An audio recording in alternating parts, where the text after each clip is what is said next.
Hey JW, what what color is the sky today? Blue, Well, what is the white up there? clouds, Clouds. And what color is the sun? yellow. Oh, did you look at the sun? Yeah. Does it hurt? No, it just made. All right, look close to the sun. Don't look at it. Is it yellow? It actually made my eyes bring a bunch of colors: blue, red, and yellow. So, what color is the sun if you look right at it? Well, most people would say yellow if they think about it. People who think they're smart would say white because they're like, oh, the sun, it's made up of all the colors, so it appears white. Those that say yellow would actually be more correct than that smart person that just saying all the colors must be white. So, don't try it, or kind of try it sometime. Glance up at the sun, and you'll notice that it's not as yellow as you think, but it's also not completely white. And the reason is that as the light travels through, some of the blue gets scattered out due to the Earth's atmosphere. This is called Rayleigh scattering.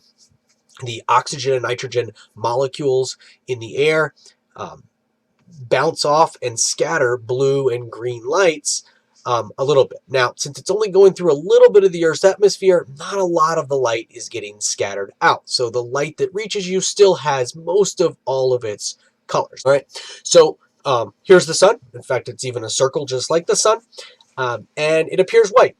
So this is not really what the sun looks like if we look up at it on Earth, because that light, as it's traveled to you, has to pass through the atmosphere, and the atmosphere scatters the blue light, some of the blue light. So I got to pull this blue slider down a little bit. I'll pull it down to about 80 something, as we saw.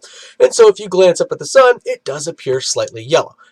Now, it's not completely yellow. Not all the blue light is scattered out, only a little bit of it. And so it's white, but it's got a slight yellow tint to it. And so that would be the sun if you look right at it. Well, what about the other sky? Where does that blue light go? So if we want to know where that blue light went, it also answers the other question of why is the sky blue? So here you are on the surface of the Earth. If you look up right at the sun, well, your eyes hurt because you get blasted with a whole bunch of electromagnetic radiation directly from the sun, not just the visible light, but also ultraviolet, infrared, and it heats up and that. But that sun is not just hitting directly at you. It's actually hitting the entire Earth all at once. So I'm going to redirect the sunlight a little bit and have it kind of hit another part of the Earth. Now, it's not happening. It's actually hitting the entire Earth. It's going all these different places at the same time. In fact, it's actually coming in parallel.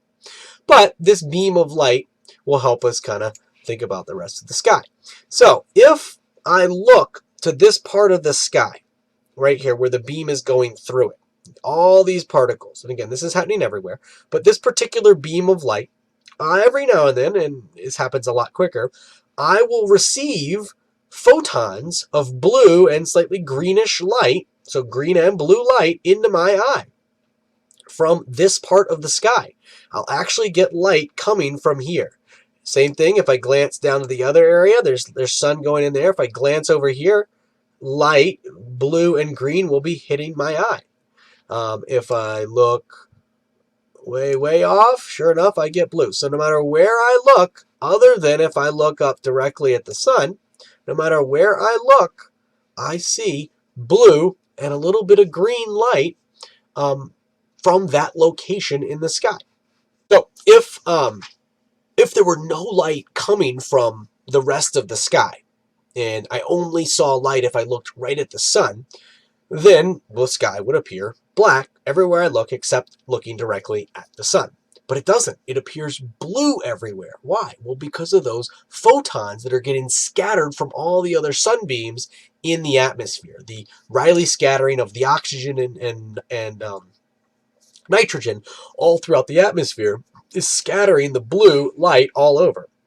And so it's scattering blue light from that location But it's not a really deep blue. It's a little bit lighter blue. And it's a lighter blue because it's not just blue light, but also green light gets scattered out as well. So from the majority of sky, wherever I look in the sky, I see this bluish color. And this is sunlight still.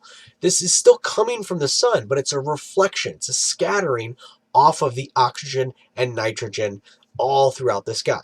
So the most of the sky looks blue because it's scattering light towards my eye. And if I look towards the sun, well, then I start to see all the other colors that haven't been scattered and are coming directly at me.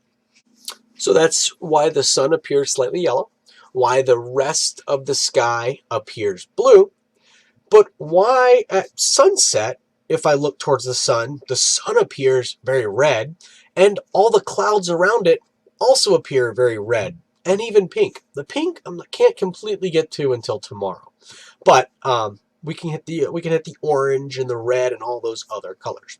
To answer this, we need to imagine ourselves on another part of the sky. So we're actually going to imagine us over next to me right here in the bottom corner here on the top of the earth. And the sun is just about to set down.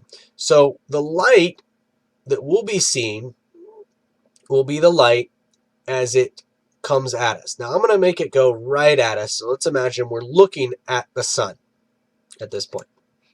All right. So this sunlight, just like the other sunlight, has to travel through the atmosphere. But because it's happening late in the day, this sunlight has to travel through a lot more atmosphere. So a lot more of the atmosphere. And the more atmosphere it has to travel through, the more of the blue and the green that gets scattered out. So by the time this light, the sun low on the horizon, gets to us, almost all the blue and the green have been scattered out, and we see a nice red orange color. Same thing if that light is going above us and hits a cloud or something, that cloud is going to reflect that reddish orange light, and so all the clouds will appear red and orange. So let's take a look at that color as well. Okay, so now we're thinking about the sunlight as it travels through a lot of atmosphere. So as it travels through a lot of atmosphere, way more of the blue light has been scattered out. So we'll drop it down to about probably 50% of the blue light gets scattered out. But also some of that green. Now, not all the green, not about 20% of the green or so gets scattered out. So now that white sun, when we look at it, actually appears very orange. And when it's right on the edge of the horizon, man, I mean, that really turns into deep reds. And now it's never red, right? You never red, but it's definitely a very, very deep orange color because a lot of that blue and green light is getting scattered out. So I've dropped my blue and my green down to about 50%, still 100% red, and I see a very orangish color here. So this is the color of the sun as it looks on the horizon because the atmosphere, the Rayleigh scattering, is scattering out all that blue and some of the green light. So why does the sun appear yellowish? Because a little bit of its blue has been scattered out. Why is the sky blue? Well, because you're looking at light from those parts of the sky that's only that scattered blue and a little bit of green light. And finally, why is the sun red at sunset? Well, and the sky's red because you've scattered out a lot more of the blue and a little bit of the green, and you're producing a much redder color because of that. The key word here is Rayleigh scattering.